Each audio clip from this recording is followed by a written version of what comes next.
Did you know that 84% of voters in the U.S. want a presidential candidate that supports the right to Bitcoin? Let's talk about this today, guys. All right, so welcome back to the Blockhash Podcast channel. Let's talk crypto. Make sure to check out our Patreon if you like getting chart analysis and market analysis on crypto. We do it Monday through Friday, so go check us out. Support us there on Patreon. And check out our sponsor, Pika Crypto. They are revolutionizing the intersection between blockchain and gaming. They're fantastic. They're down in the description below as well. Click on their link, check them out, check out their Telegram, go to their website. All right, so let's talk about this, guys. Most voters want access to crypto. They are scared right now. The banking industry is bad. The U.S. dollar inflation is bad. U.S. economy is bad. Federal funds rate too high. That's bad. And it's things are a little too progressive in the U.S., and that's bad. For a capitalist society, going too far socialist isn't always a good thing. So we got a lot of problems in the U.S.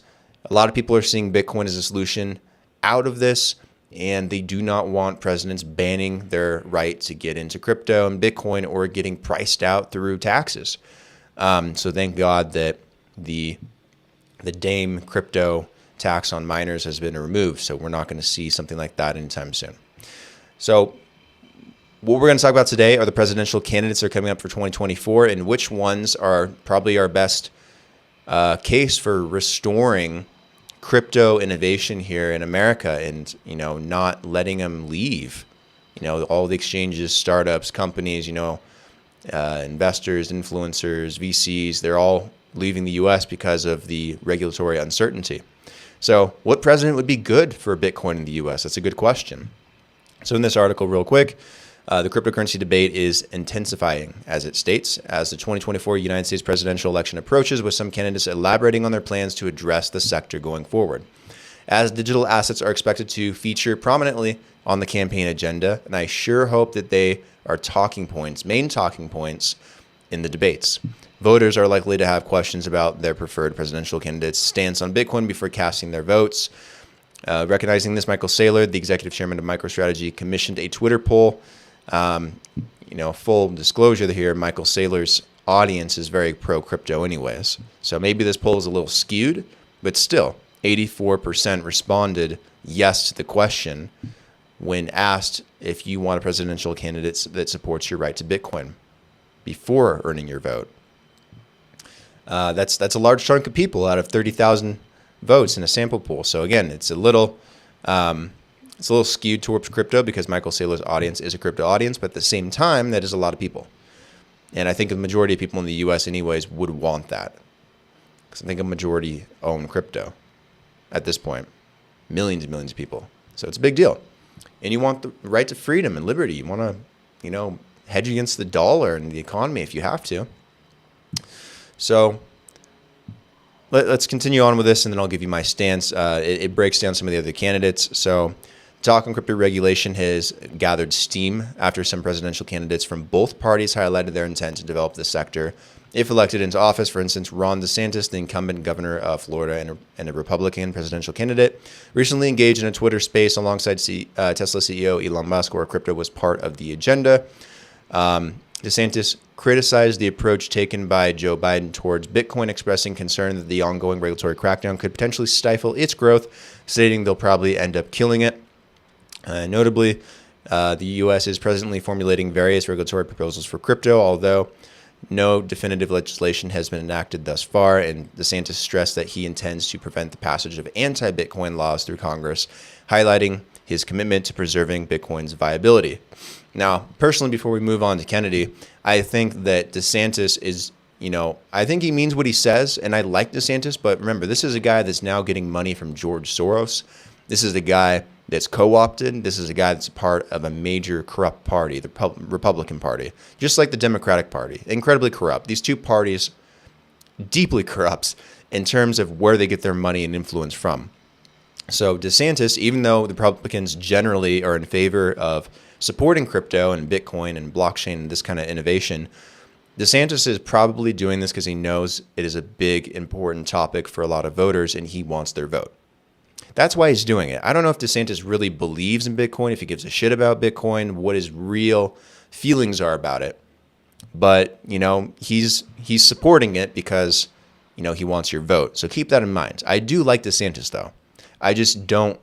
I'm unsure about people that are receiving money from people that I don't like George Soros. Before we talk about Trump too, let's talk about Kennedy, because he's the one that's very, very pro Bitcoin. Robert F. Kennedy, the nephew of JFK, has vowed to safeguard the right to hold Bitcoin. And according to Kennedy, holding Bitcoin can be equated to civil liberties. It's been a huge part of his campaign thus far. He gave a speech at the Bitcoin conference, highlighting how important Bitcoin is and crypto and the innovation, which is very interesting for a presidential candidate, someone of his caliber too. Kennedy and his Republican counterpart, Vivek Ramaswamy, have announced their acceptance of Bitcoin donations, reflecting the increasing utilization of cryptocurrencies in political campaigns. And I believe Kennedy is the first presidential candidate to ever accept Bitcoin donations, which is another very interesting fact. He's becoming the candidate of Bitcoin in crypto, in blockchain, so in Web3. So I think if that's something you support, Kennedy's probably your guy. The only problem I have with Kennedy, and it's not really a problem with Kennedy, it's more of a problem with the Democratic Party, is that their darling right now is Kamala Harris. It's not Joe Biden. They could not give two fucks about Joe Biden. No one in this country gives two fucks about Joe Biden, nor do they want him as president. But you know what Democrats want? They want Kamala Harris as vice president. It's a Bush-Cheney type of situation where the vice president's doing a lot more than they probably should be. And I think Kamala Harris really runs the show a lot more than Biden does. Let's be honest. So the Democratic Party is in a better state and in more control, more power if Kamala Harris is, directing Joe Biden, which I think is what's going on. So Democratic Party, with that said, is probably going to support Kamala Harris, rightly so. And they're going to look for ways to make it so that Robert F. Kennedy can't win. They'll do something very similar to what happened to Bernie Sanders. With Hillary Clinton, Bernie Sanders got the popular vote. Technically he should have won, but Hillary Clinton got these super delegates, which allowed her to win the nomination, and it felt wrong. And it probably is wrong. And they'll do something very similar to Robert Kennedy. I would be surprised if they allow him to beat out Biden and Kamala Harris and to be the front runner for the Democratic Convention, the DNC. I highly doubt that's going to happen, which sucks because that means Robert Kennedy won't be going up against Trump or DeSantis, likely Trump. If it's RFK versus Trump, RFK is going to win, I think. He's a bit more moderate. I think he's got some Republican conservative values in him, but he's also progressive enough that he's liked by both sides. I think RFK would beat Trump. I think Biden should lose to Trump. I don't know if there's election rigging. I don't know if any of that stuff is going on, but I'll tell you what, Biden is terrible and he should lose to Trump. Trump should lose to RFK. And in some world, it was RFK versus Ron DeSantis. I think that would be very, very close because a lot of people are very passionate about swinging that pendulum back to the right. We've swung very far left, very progressive, very socialist in the U.S., and pendulums always swing back. Now that we've swung far left, I think people are in a point where they're going to want to swing back far right, and there'll be a lot of votes that could go to DeSantis. Problem is, DeSantis is way behind Trump, and unless Trump shoots himself in the foot during debates really badly, I don't think DeSantis will have the support to beat Trump because Trump owns the vote in that party. He just does.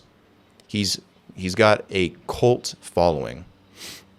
So the likely scenario is that it's Trump versus Biden, which sucks for blockchain and crypto, to be honest, because Trump isn't really either pro or against Bitcoin, but Biden is against Bitcoin. Whereas RFK and DeSantis are pro-Bitcoin, pro-crypto, pro-blockchain. So that's a situation we run into. That's kind of what we're up against and what's on the table. And it's really hard for me to say who's going to win. I can't tell you right now, in my own opinion, personally, who I think, is going to win the election. I do think that the candidates will be Biden and Trump again. I just think Trump has too much support, and I think that the Democratic Party wants Biden to win, and I think they want Kamala Harris in there. So that's not going to change. But the most ideal scenario, if we really want change in the U.S., is to get RFK against DeSantis. That would be a really good scenario. I just don't think it's going to happen. But that's my take on it.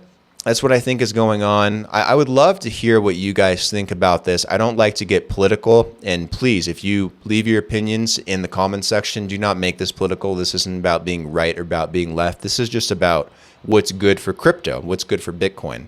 So leave your comments and thoughts down below. Would love to hear what you think in terms of what candidate might be best for this industry and promoting it going forward in the U.S. Like the video, share with someone that also might find it interesting, and subscribe to the channel if you haven't already. If you have, really do appreciate it. Check out the Patreon as well and our sponsor, Pika Crypto, and I'll talk to you guys tomorrow. Cheers.